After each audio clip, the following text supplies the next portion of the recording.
कभी ऐसा लगता है कि फालतू की बातें और गैर जरूरी चीजें हमारे रास्ते में आ रही हैं? आज हम आदित्य सर की एक बहुत ही पावरफुल सीख पर बात करने वाले हैं, जो हमें सिखाएगी कि कैसे इस शोर को हटाकर अपने असली लक्ष्यों पर फोकस किया जाए। तो चलिए शुरू करते हैं। जरा एक बार ईमानदारी से सोचिए, क्या हम भी उन बहसों में उलझ जाते हैं जिनका हमारे असल गोल से कोई लेना देना ही नहीं है? क्या हम भी अपना कीमती समय उन चीजों पर बर्बाद कर रहे हैं जो असल में कोई मायने ही नहीं रखती? अगर इसका जवाब हाँ है, तो समझिए कि आज हम इसी समस्या की जड़ तक पहुंचने वाले हैं। देखिए, सबसे पहली और सबसे जबरदस्त बात यह है कि हम बदल सकते हैं।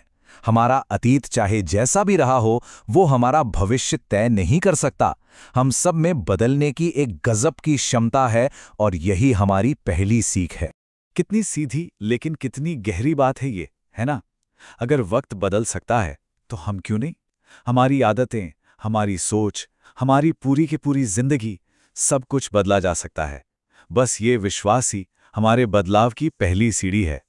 तो अतीत में जो भी असफलताएं मिली, उन्हें अपने ऊपर हावी मत होने दीजिए।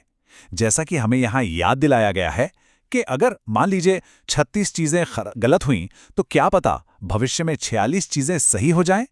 ये सब बस एक नए नजरिए की बात है, उम्मीद बनाए रखने की। तो फिर इस बदलाव का पहला कदम क्या है? सबसे पहले तो खुद को और दूसरों को जज करने के इस चक्कर से बाहर निकलना। सही रास्ता खोजने के लिए ना, हमें पहले इस शोर को शांत करना होगा। बाहर का शोर भी और अंदर का शोर भी।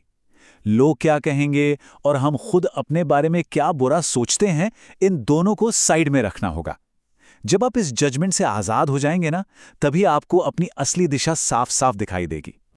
अच्छा, हमारी अगली बड़ी चुनौती है ओवर थिंकिंग, मतलब जरूरत से ज्यादा सोचना। चलिए देखते हैं कि इस दिमागी जाल से हम कैसे बच सकते हैं। ये ओवर थिंकिंग आखिर है क्या भला? ये एक ऐसा दिमागी चक्रव्यूह है जहां हम काम करने के बजाय सिर्फ सोचते रहते हैं, विश्लेषण करते रहते हैं, और ये हमें आगे बढ़ने से रोकता है, क्योंकि हमारी सारी एनर्जी तो सिर्फ सोचने में ही खत्म हो जाती है। तो इस चक्रव्यूह से बाहर कैसे निकलें? तरीका बहुत ही आसान है। पहला, अपने फालतू के विचारों को तर्क से चैलेंज करें। खुद से पूछें, क्या ये सब सोचने से मैं अपने लक्ष्य के करीब पहुंच रहा हूं? और दूसरा, फौरन अपने काम पर लग जाइए। एक्शन, जी हां, एक्शन ही ओवरथिंकिंग का सबसे बड़ा दुश्मन है। और यहीं से हम इस पूरी बातचीत के सबसे जरूरी हिस्से पर आते हैं। आखिर एक्शन पर फोकस करना इतना जरूरी क्यों है? 1 मिनट के लिए सोचिए, आपका लक्ष्य है दिन में 6 घंटे पढ़ाई करना, लेकिन आपका दिमाग कहाँ लगा हुआ है? क्या वो किताबों पर है या दुनिया भर की उन समस्याओं पर जिनका आपसे कोई सीधा लेना देना ही नहीं है? बस यही वो जाल है जिसमें हम सब अक्सर फंस जाते हैं। ये फर्क देखिए, बिल्कुल साफ है। एक तरफ है ये कभी ना खत्म होने वाले डिस्ट्रैक्शंस, रिश्तेदार क्या कह रहे हैं, इंटरनेट पर क्या ड्रामा चल रहा है, सोशल मीडिया पर कौन क्या पोस्ट कर रहा है। और दूसरी तरफ है वो काम जो सच में मायने रखता है, आपकी पढ़ाई, आपके लक्ष्य, आपकी रोजी रोटी। और अब हम उस आखिरी सच पर आते हैं जो इस पूरी चर्चा को एक साथ जोड़ता है और हमें अपनी प्राथमिकताओं को फिर से देखने पर मजबूर कर देता है। ये जो अगला विचार है, ये शायद सबसे जरूरी है। ये हमें याद दिलाता है कि जब सब कुछ दांव पर लगा हो, तो असल में क्या चीज मायने रखती है।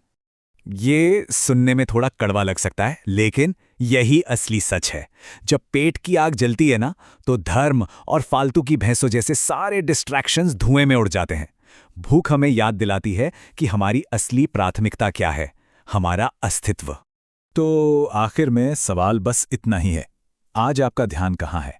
क्या आप अपना कीमती समय और एनर्जी उन चीज़ों पर लगा रहे हैं जो वाकई आपकी ज़िंदगी को बेहतर बनाएंगी, या उन कभी ना खत्म होने वाले डिस्ट्रैक्शंस पर जो आपको कहीं नहीं ले जाएंगे? फैसला आपका है।